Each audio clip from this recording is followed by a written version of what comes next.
Yeah, I'll take one of everything to celebrate the occasion, and my friend here will take a sandwich because original and funny joke. Oh, it is sad day! Hey, alright, listen up, alright? These horrible jokes gotta be doing something correct because 13,000 people seem to like them, alright? I think you... Ah!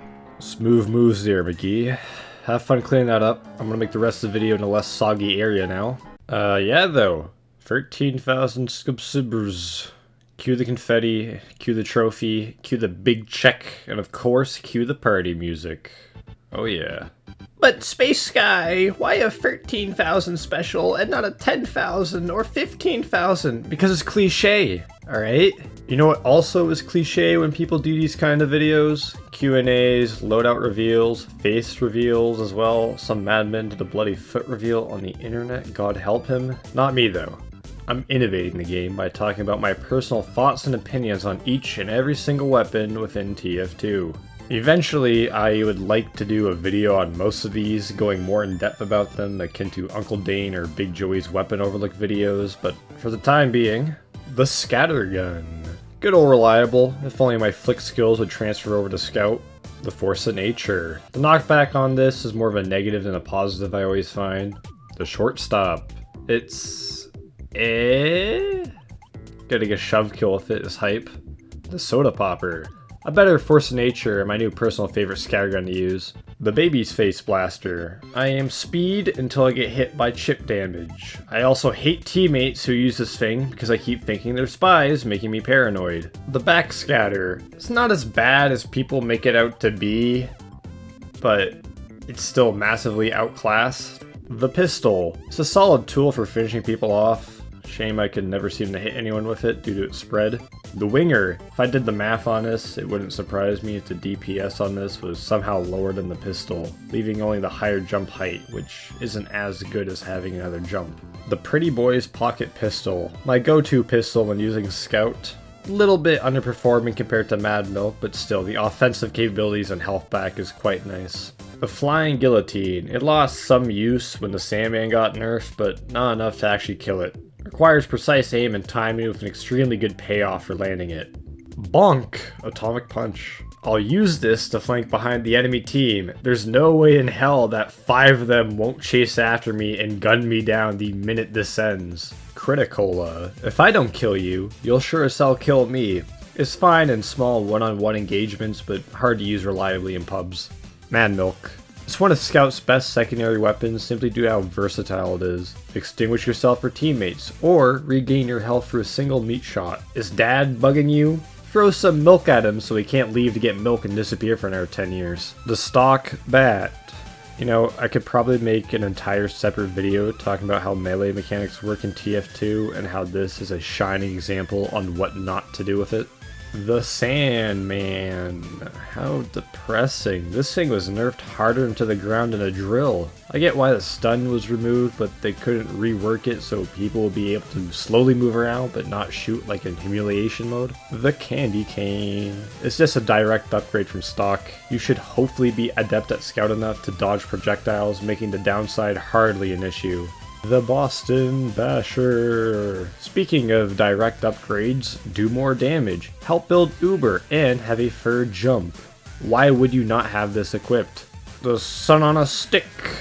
You're telling me that the class that goes face to face against Pyro only has a 25% resistance and no afterburn immunity, but the long range class who will never have a Pyro step near him has full afterburn immunity and 50% fire resistance? The Fan o' War. The more reliable way to deal mini crit damage as Scout. Wouldn't say people think it's bad, but it's certainly underused and underrated. The Atomizer. Another direct upgrade from stock, but maybe not as good as the Boston Basher. The Rap Assassin. Never ever use this weapon on Badwater Basin.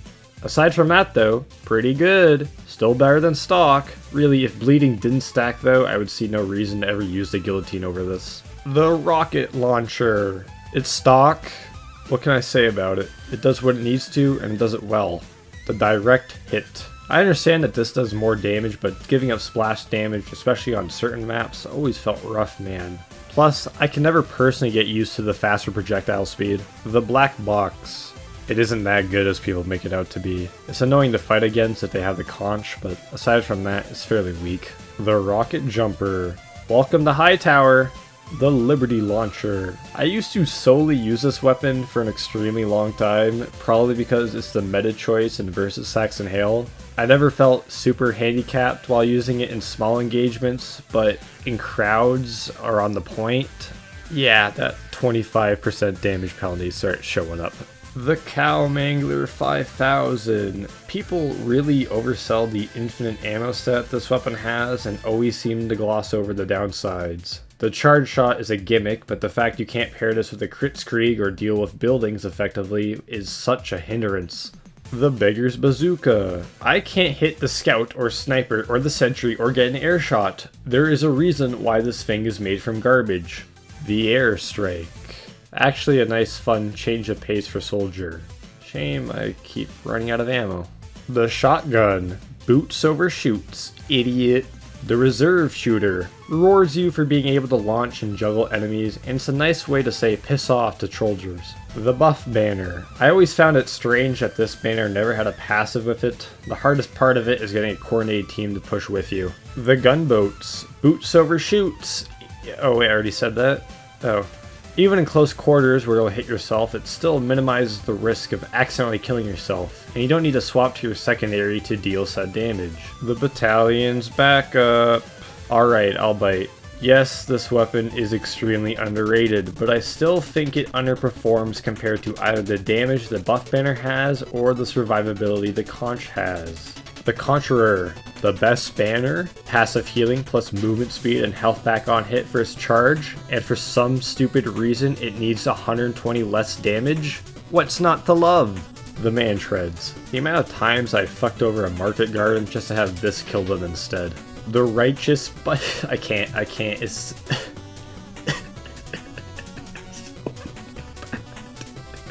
it's so terrible. The Base Jumper. Baby's First Market Garden, or you're using the airstrike with it. The Panic Attack. See the gunboats. The Shovel. Hey, you know what? At least you can dig your grave with it. The Equalizer. I can't think of anything good to say about this weapon. I guess it can help build Uber. You got that going for you. The Pain Train. It's pretty underused. Extremely good if you have a pocket medic, although it's slightly situational. And of course, if you can't hit scouts for the life of you, I wouldn't use it. The Half Zatoichi. It's better on demo, although using this with the conch is kind of fun. The Disciplinary Action. I want to go fast with my team or reenact Johnny Test. The Escape Plan. I want to go fast without my team and not recreate Johnny Test. The Market Gardener. See the Rocket Jumper. Also a direct upgrade from stock if you really think about it. The Flamethrower. It's a nice in-between of the Greaser's no afterburn but high combo ability, and the Backburner's high DPS but hardly any air blast. The Backburner. Air blast is such a powerful tool and you only get to do it 4 times with this, but WM1 is also so much easier.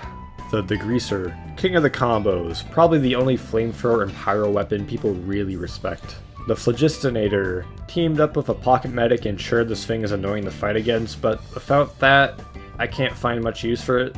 Air Blast is such a necessity for pyro, and getting oomph is fine and all until the enemy demo puts 5 stickies around you during your taunt. The Dragon's Fury. It's an interesting take on pyro, requiring some aim to use. Shame the weapon is so buggy that you rarely see it. The Shotgun. On Pyro, it's good for softening enemies up while they run away, having Afterburn kill them, or for dealing with other Pyros. The Reserve Shooter. Not much of a point to use this with Pyro anymore thanks to the nerf it received, although with the way Air Blast was changed in Jungle Inferno, maybe they could revert it back. Maybe. The Flare Gun. Easily the best secondary Pyro has. The Detonator. Kinda wish you could blast jump a tad bit higher and farther with this. Fun to use and play with though. The Scorch Shot. It's a weapon that rewards bad aim with extra damage. The Detonator requires timing to properly use and I think it's fine, but this? Why does this do mini crit damage? The Man Melter. I may be using the flog guys, but I'm not a massive asshole. If they made it so that air blasting teammates with your primary also gave you crits on this thing, I feel like we would see it a lot more. The Panic Attack. See what I said about the shotgun? It's a bit harder to use in farther ranges compared to stock though. The Thermal Thruster. I don't like this weapon for a couple reasons. Pyro did need mobility options, but I would rather have it been through something requiring skill to do, like rocket jumping, not through just left clicking. It's also not that good. The Gas Passer. I love the concept, hate the execution. The Fire Axe. See the bat and shovel. The Extinguisher. Fun to use, just a pity how unreliable TF2's hit detection is. The Home Wrecker. Still better than stock. Plus, aside from spies, who doesn't like a good Pyro? The Power Jack. The Meta. So good, it's kinda boring. Back Scratcher. A nice change of pace from the typical Pyro Jack Pyro. Also, fun to use if you plan on flanking. The Sharpened Volcano Fragment. It's a meme weapon. The Third Degree. It's a direct upgrade from stock, but so situational that it's nearly useless. The Neon Annihilator. All fun and games running into the Two Fort sewers till you walk into this. Also, it can remove sappers, which is odd. Hot Hand. It's also a meme weapon. That's all I got. The Grenade Launcher. I wish they would fix the animations for this bloody thing. Aside from that, it's stock. It works well. It does well. The Lock and Load. People are still somehow under the impression this is a crutch weapon. I personally can't see it against anything else but a sentry, and even then the extra damage on buildings never really felt worth it. Alibaba's Wee Booties. Good for demo night obviously, and for sticky spamming. Sadly. The Loose Cannon. Fires in spurts. If it shoots you, it's gonna hurt. The Base Jumper. You know what? This thing has one use, and that is getting you outside the map on the group keep.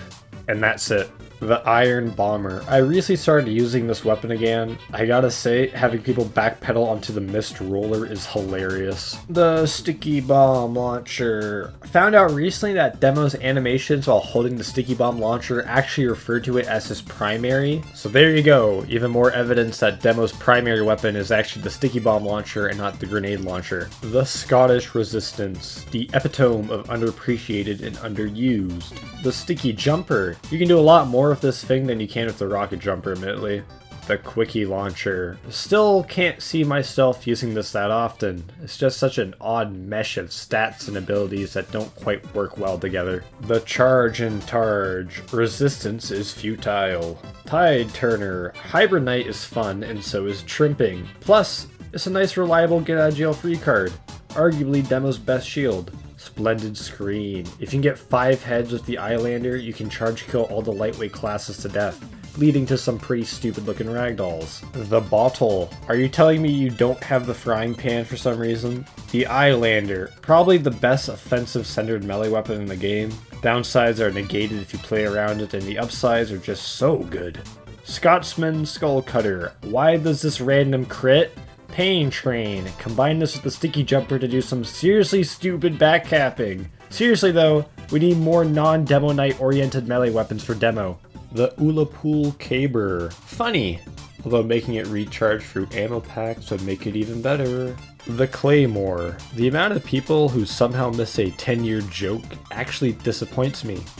Also a solid melee choice since the damage penalty you have gets nullified by having a shield equipped. The Half Zatoichi. Although it's worse on Soldier, I still think it's a weak sword on Demo because its positives are short-term compared to the Eyelander's long-term positives. The Persian Persuader. Never not charging. The Minigun. Better than the Tomislav. Natasha. I'm pretty sure this is everybody's least favorite minigun to fight against due to the slow effect and damage resistance. The Tomislav. Better than stock. The Brass Beast. It's so bloody slow. God damn it. The Hue Long Heater. It's kind of fun to use, but it massively needs a buff. The Shotgun. The worst thing you can use as heavy. Really, you shouldn't be using a shotgun at all as heavy, but for those fat scouts out there, it's not even that good for that either. The Family Business. The Beather Shotgun. Actually an okay weapon too if it wasn't for the Sandwich. The Sandwich. It's a mobile health pack. perfect for keeping you or your medic alive on the front line. The Dalokas bar. It's okay for what it is. If it had something like damage resistance on top of it too, I could see it as a nice alternative to the sandwich. The buffalo steak sandwich. Remove the increased damage while this is active. It makes no sense to be handicapped to melee only and take increased damage. It's a pretty poor subclass. The panic attack. I've been using this combined with the Fist of Steel while playing Fat Scout, and I gotta say, it's pretty good. The second banana. It's a nice alternative to the sandwich if you don't have a pocket medic. The fists. See the fire axe, bat, and shovel? The killing gloves of boxing. Multi-kill madness. The gloves of running urgently. It makes the slowest class in the game just a tad bit faster and thus more bearable for me to play as. The warrior spirit. 30% increased damage from all sources on a target as massive and slow as the heavy is just really poor weapon design. The Fist of Steel. Heavy's other solid melee choice, pair with a Vaccinator to be extremely hard to kill. Good for running in and out of tight spots too. The Eviction Notice. I guess this could be considered Heavy's meme weapon now. It really shouldn't have that passive health drain though. The Holiday Punch. The fact that the quote-unquote friendly weapon is legitimately better than stock and the Eviction Notice is kinda funny. It's so funny that hitting somebody with this makes them laugh too. The Shotgun. It's good in all situations, just like a stock item should be. Preferred a bit more than the panic attack on Engineer. The Frontier Justice. Quite fun saving up several crits and then going on a nice little rampage against the enemy team. The Widowmaker. My personal preferred shotgun. Not having to reload is quite handy, and getting metal back during or after a fight allows me to keep repairing or upgrading buildings. The Thompson 6000. In terms of game impact, yeah, this is more annoying than the Short Circuit. Of course, the projectile moves so slow that it's just not fun or effective to use at all. The Rescue Ranger. Pretty good. Great on defense, and still pretty good on offense too. The Panic Attack. I still can't get past the whole less accurate with consecutive hits thing. It's still a solid choice though, it's just personal preference. The Pistol. Good for engaging people far away, or if they're retreating away from your sentry. The Wrangler. If you are playing around and near your sentry, there's hardly a reason not to have the Wrangler equipped. It's just that good, man. The Short Circuit. Look, I can make this weapon bounce, alright? Watch this, it's crazy. No metal pickups while active. How does he do it? It's that easy, folks. The Wrench is fairly weak for being the stock option. I'm not going to say it's bad, it's just outclass. The Gunslinger. Minis everywhere as far as the eyes can see. That's a nice little mix-up though for the offensive engineer. The Southern Hospitality. This is just an upgrade from stock. The bleed on hit helps you deal with spies, and the fire damage that you take isn't really an issue since pyros shouldn't really be rushing you in your sentry anyways. The Jag. Best Wrench? Perfect for setting up, and the less damage against sappers and players never really meant too much due to the faster swing speed on it. The Eureka Effect. Nice little change of pace for Engineer. Fits both on offense and defense. A lot of potential with it too. Shame there isn't a strange version of it though. The Construction PDA. Yeah. It's yep, you can build stuff with it. Yep. The Syringe Gun. Thing fucking sucks, my guy. Come on. The Blutsauger. Always seem to underestimate how much health a medic can get back from this thing, allowing you to shred through enemies. The Overdose. I mean, it's still better than stock, although it's still outclassed as an escape tool by the Blutsauger, I feel. The Crusader's Crossbow. Also one of the best weapons in the game for a variety of obvious reasons. My favorite part about this gun though is the unique mechanic with the inverse damage fall off. I would love to see that stat on more weapons than just one. The Medigun. Hey, Uber is pretty fucking powerful and useful on every and all situations, my guy. Did you know that? The Crit Screeg. The more I think about this weapon, the more I realize how situational it is. It doesn't work against sentries, and it still leaves you vulnerable to damage. It's fun to use here and there, but it isn't consistent enough. The Quick Fix. Fun to use, but easily the weakest medigun to use. The Vaccinator. As a sniper, I fucking hate this.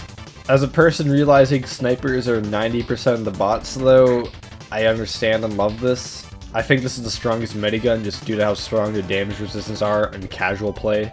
The bone saw. See the fire axe, shovel, bat, and fist. The uber saw. Meta for a reason. Uber trains are also fun as hell. The Vita saw. I've always been under the impression that this weapon isn't good in casual play. Sacrificing 10 health as a class that's going to be killed by everything just to retain some uber never made sense to me. As if you could just live longer with 10 HP and not need to worry about retaining it, since you can take more damage. Plus, you're sacrificing the uber saw's 25% on a hit, now that you need to go ahead and collect organs with it. In competitive TF2, I can see it being slightly better, but I still don't see the medic going ahead and getting in many Vita Saw swings. The Amputator. Not bad, but the Uber Saw exists, plus the taunt gimmick is a bit, I don't know, lame.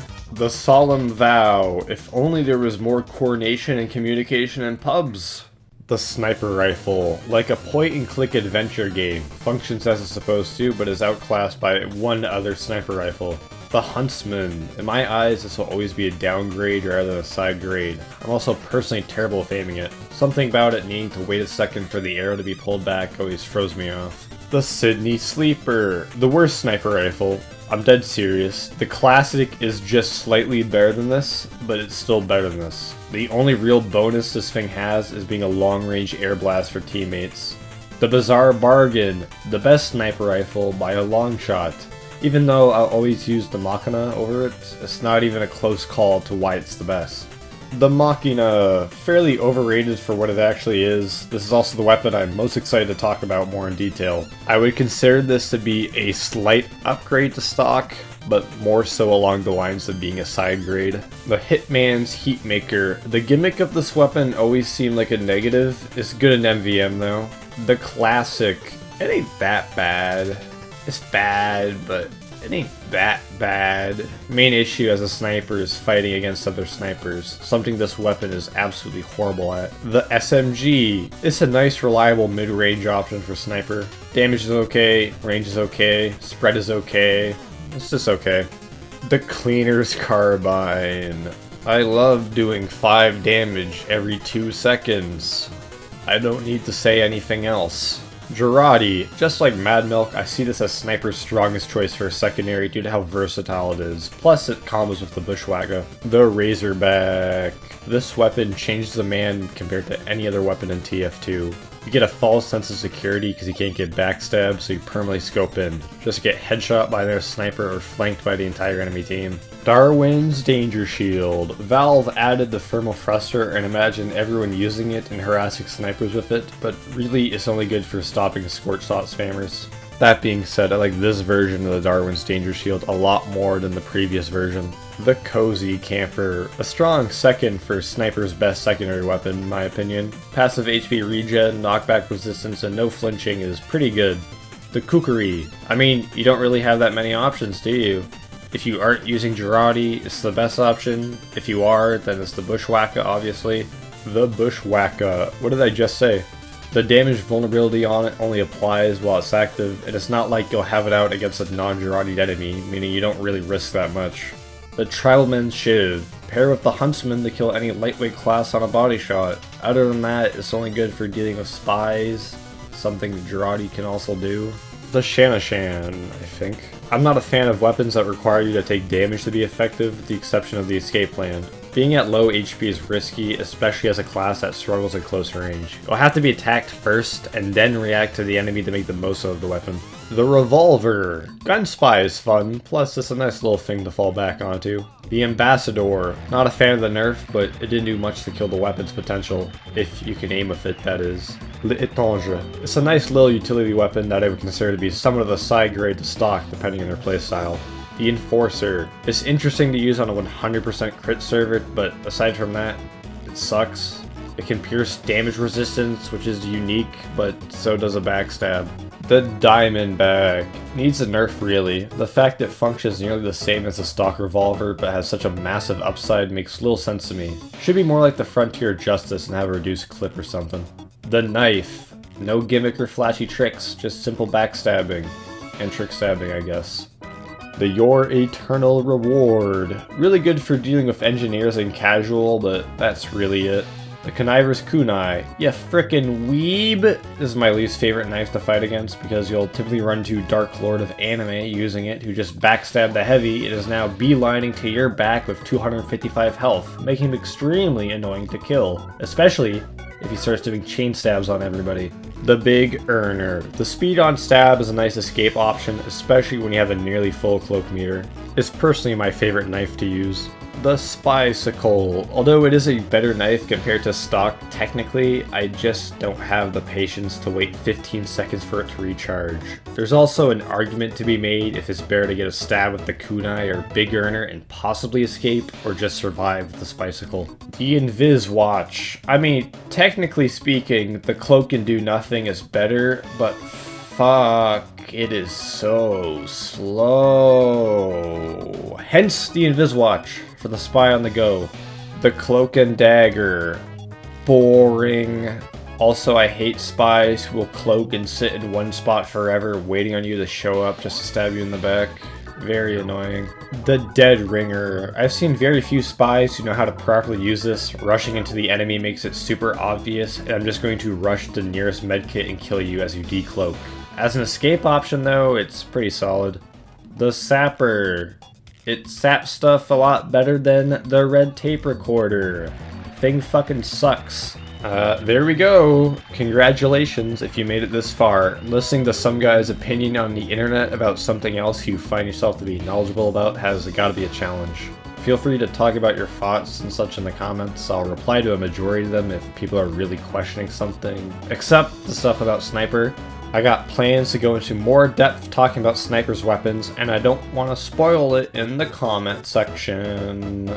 I also want to talk briefly about this channel moving forward. I got a whole lot of ideas for TF2 to sustain me for nearly 3 years without an update. It's kind of ridiculous actually. But of course, with making videos comes editing them, and I'm not super happy with how my editing currently looks. Of course, this is a thing that will develop and get better with time. Keep in mind I've only been editing for like 9 months, and I think this is like the 30-second video I made. But a massive problem with that is just how much time and effort I really put into said videos. I try to upload weekly, meaning stuff like the quality of my scripts and the videos suffer greatly because as soon as I finish one video, I'm instantly working on the next one without really taking the time to see what went wrong and what can be improved directly. Ergo, from this point on, videos will be uploaded more or less bi-weekly. Hopefully we'll see an improvement. In general, I would like to learn how to animate because although these posters are nice visual aids, they're kind of stale and boring to look at after a while. Having some motion in there would help. Of course, that's going to take a lot of fucking time and resources, and I may not have the patience for it, but whatever. My second point is Patreon. It's not a thing I ever really thought of doing, but with the recent influx of viewers all wanting to be the self-proclaimed monkey man in the videos and looking for other ways to support me apparently, I felt like I should try and get them into the video as well. It isn't a thing yet. I want to hear what people think about it first, so there's a poll currently going on asking what people think about it. Assuming it does get made, it won't be that extreme, I want to say. You'll know what video is next and you'll get it a day or two early, but that's not the main appeal. If it does go through, well, you know how I typically put whoever find Poopy Joe's ghost in the video? Supporting the Patreon will have your loadout also appear in one of the many posters and eventually animations I use during my videos. And of course, at the end of the video with your name and loadout and such. If the vote goes through to be mostly yes, I'll make a video describing this more in detail. Also, if it goes through, I won't remove the Poopy Joe Monkey Man appearance for those who want to be in the video but can't support. Perfectly fine. Don't even worry about it, Chief. I got you covered. Speaking of Poopy Joe, thanks to Nathaniel for finding him, and spilling milk all over the bloody table, you klutz. And another thanks to you, the viewer, or subscriber, for helping this channel come such a long way. It's actually kind of ridiculous that the speed this channel's blown up. 5,000 subscribers in a month is quite a lot in quite a short period of time. So, I'm really thankful. I never really expected to get this far with this. So go vote on that poll I mentioned, or comment stuff down below or whatnot, and have fun trying to find Poopy Joe. He is somewhere in this video.